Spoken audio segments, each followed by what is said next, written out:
இறையேசுவில் அன்புள்ள சகோதர சகோதரிகளே, இன்றைய வாசகங்கள் இறைமகன் இயேசு மற்றும் புனித பவுலடியாரின் இறுதியான இதயபூர்வமான பிரியாவிடையை நமக்கு உணர்த்துகின்றன. திருத்துதர் பணிகள் நூலில் புனித பவுல் எபேசுவின் தலைவர்களிடம் இவ்வாறு கூறுகிறார்: இனிமேல் உங்களுள் எவரும் என் முகத்தை பார்க்கப் போவதில்லை என்று நான் அறிவேன்.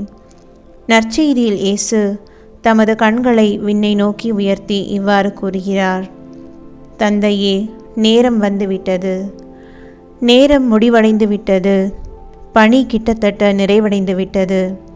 இந்த இறுதி தருணங்களில் அவர்கள் தங்களது அதிகாரத்தை பற்றி பேசவில்லை, மாறாக தங்களது விசுவாசத்தை பற்றியே பேசுகின்றனர்.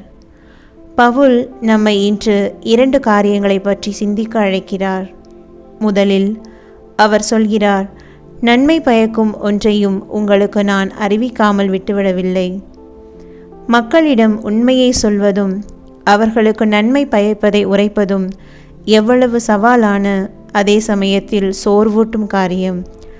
யாருடைய மனமும் நோகாதபடி, யாரும் அசௌகரியமாக உணராதபடி நற்செய்தியை மென்மைப்படுத்தி போதிப்பது மிகவும் எளிது. ஆனால் பவுல் அத்தகையதொரு எளிதான நற்செய்தி பணியை செய்திடவில்லை. மாறாக அவர் ஒரு சவாலான மீட்பு பணியை செய்தார். இரண்டாவதாக அவர் சொல்கிறார், இந்த ஓட்டத்தை நான் முடிக்க வேண்டுமென்றால் என் வாழ்க்கையை நான் எனக்காக மதிப்புள்ளதென கருதுவதில்லை.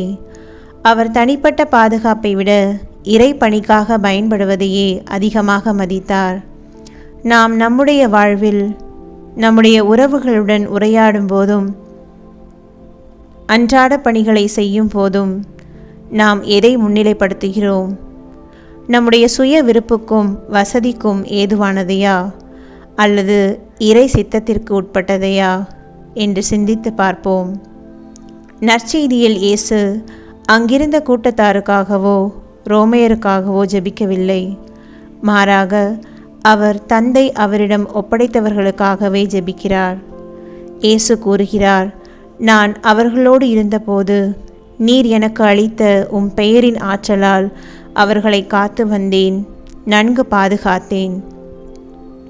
இயேசு இந்த பிரியாவிடையின் போது தான் இவ்வுலகில் ஆற்றிய பணியை மீண்டும் தந்தையிடமே ஒப்படைக்கிறார்.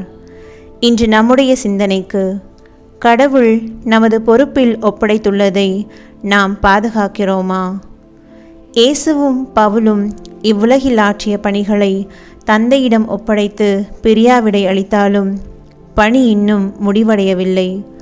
பவுலைப் போல நாமும் நம்முடைய வாழ்வில் ஒரு கடினமான பிரியாவிடை நேரத்தை எதிர்கொண்டிருக்கலாம். உறவு, வேலை, இடம், வாழ்க்கையின் ஒரு படிநிலை என்று பல. இதில் நம்மையே நாம் கேட்டுக்கொள்ள வேண்டியது என்னவென்றால், உலகத்தின் தரத்தின்படி வெற்றி பெற்றோமா என்பதல்ல. பவுல் சொன்னதைப் போல என்னால் சொல்ல முடியுமா, நான் பின்வாங்கவில்லை, நன்மை பயக்கும் செயல்களையே செய்தேன். ஆம், அதுவே நமது இலக்காக இருக்கட்டும். தங்க பதக்கங்களுடன் அல்ல, ஆனால் தூய மனசாட்சியுடன் நம்முடைய ஓட்டத்தை நிறைவு செய்வோம். ஜெபம். ஆண்டவராகிய இயேசுவே, பவுலின் மனதைரியத்தை எனக்கு தாரும். நன்மை செய்வதில் நான் பின்வாங்காமல் இருக்க எனக்கு உதவி செய்யும். என் நேரம் வரும்போது மகிழ்ச்சியுடன் உம்மிடம் திரும்பி வர எனக்கு அருள் தாரும். ஆமேன்.